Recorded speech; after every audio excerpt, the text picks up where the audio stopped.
Labor continues to lie to you about the housing crisis. Let's get into it. Labor continues to present Australia's housing crisis as a supply issue.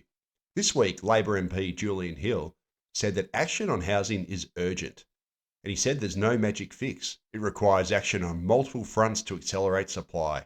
This includes social and public housing, rentals, planning, build to rent, help to buy, blah, blah, blah.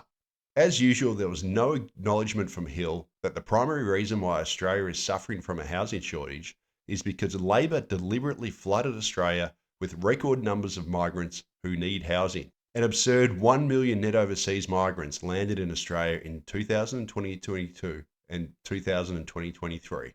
Yet before the last election, Labor promised to run a lower immigration policy. However, once it was elected, Labor then opened the immigration floodgates. Labor convened the Jobs and Skills Summit in September 2022 as a Trojan horse to ramp immigration to unprecedented levels. Labor increased the permanent migrant intake by 30,000.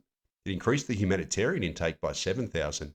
Labor spent $42 million of your money, taxpayers' money, to hire 500 additional staff at the Department of Home Affairs to rubber stamp visas and to clear the contrived 1 million visa backlog. Labor also increased the number of hours that international students can work.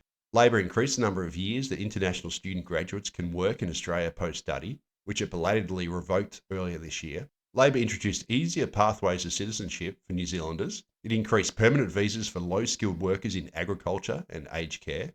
And finally, Labor signed 2 migration pacts with India to make it easier for Indians to study and work in Australia. And what was the result? Of course, we got record immigration and record housing demand. As the chart on the left shows, we got record permanent migration. The chart in the middle shows that we got record temporary migration, with about 2.4 million temporary migrants in Australia currently. And finally, we got record net overseas migration. Once again, 1 million net overseas migrants landed in Australia in 2022 and 2023. And guess what? They all need housing. So it should surprise nobody that now Australia has a rental crisis. As the chart on the left from AMP shows, Australia's housing shortage has swelled, and this has driven down the rental vacancy rate and forced up rents through the roof. So for Labor to claim that it's a supply issue is pure gaslighting and lies. The Albanese government lit a match under the rental market by contravening its election promises and running an absurdly high immigration program. For Pete's sake, those 1 million net overseas migrants need somewhere to live.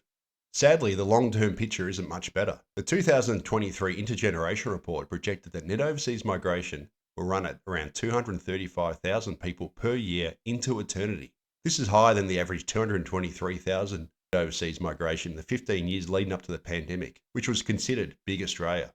As a result, Australia's population is projected to swell to 40.5 million people in just 39 years from now. That's equivalent to adding a combined Sydney, Melbourne and Brisbane to the current population of 27 million. The 13.5 million population increase would require the construction of around 5.5 million homes once you account for demolitions, and it will guarantee that Australia's housing forever remains in shortage. Blind Freddy can see that the first best solution to Australia's housing crisis is to run a sensibly sized immigration program that is compatible with the supply side of the housing market and the nation's ability to build infrastructure. Let's cut the bull here. It's a demand issue, not a supply issue.